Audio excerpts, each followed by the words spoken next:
നിങ്ങൾക്ക് എന്റെ പേരും അറിയോ?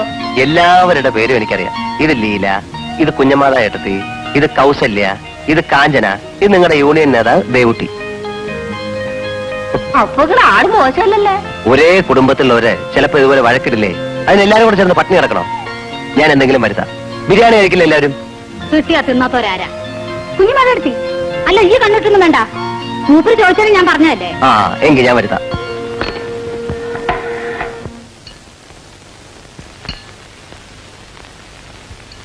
ഇന്ത്യരിക്ക, നിങ്ങൾ കഴിച്ചോളൂ.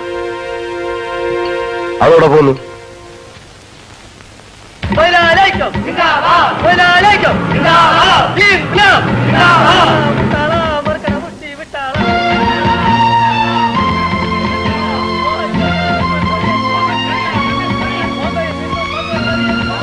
ഒന്ന് മാറിക്കേ പ്ലീസ്. ഒന്ന് മാറി പ്ലീസ്, ഒന്ന് മാറി.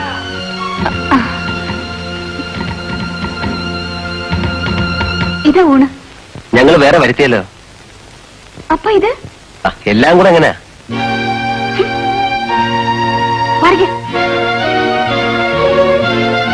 സാറിന് അത് പോരായിരുന്നോ? ഇറച്ചി മീനും ഉണ്ടാവും, പൊരിച്ചതും വെച്ചതും വരട്ടിയതും ഒക്കെ.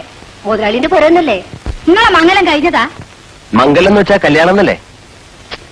ഇല്ല, സാറ് വർത്താനം പറയുന്ന അല്ലാതെ ഇതുവരെയൊന്നും കഴിച്ചില്ലല്ലോ. പേര് തന്നെ. നിങ്ങളുടെ കൂട്ടത്തില് ഒരാള് പൊതു തന്നെ വാങ്ങിയില്ല, അതും നിങ്ങളുടെ നേതാവ്. പറയും പോലെ ദേവകുട്ടി എന്താ വാങ്ങാത്തെ? എനിക്ക് വേണ്ട.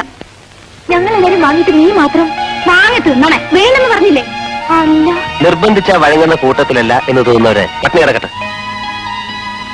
എല്ലാരും കൂടെ കഴിക്കാന്നാ ഞാൻ ഉദ്ദേശിച്ചത്. ആ ശരി, അപ്പൊ നീങ്ങന്ന്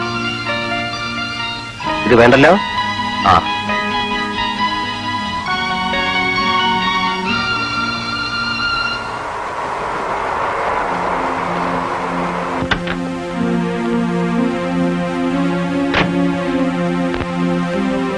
ഇന്ദുവിടെ പോയിരുന്നു? എനിക്കിഷ്ടമുള്ളടുത്ത്. നിങ്ങളാരെ ചോദിക്കാൻ? എന്തോ ചോദിക്കാൻ അധികാരമുള്ളവൻ. ധിക്കാരം പറഞ്ഞാൽ നിന്റെ പല്ല് ഞാൻ കൊഴിക്കും. സത്യൻ വേണ്ട. അവള്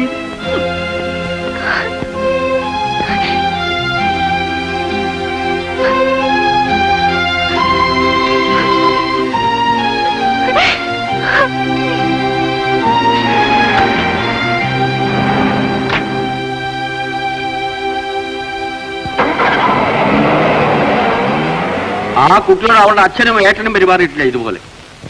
ഇന്നിപ്പോ എവിടെയോ കിടന്ന ഒരുത്തന്റെ കൈ ഇന്ദും അവളുടെ മേലെ. നിങ്ങൾക്ക് വേറെ ജോലിയില്ലേ ചെയ്യാൻ? എന്റെ നാവടക്കാം. പക്ഷെ നാട്ടുകാരുടെ അട്ട പിടിച്ച് മെത്തേ കിടത്തിയാൽ ഈ കുടുംബത്തിൽ മൺമറിഞ്ഞ കാരണവന്മാർ സഹിക്കില്ല. ഗോവിന്ദേട്ടാ,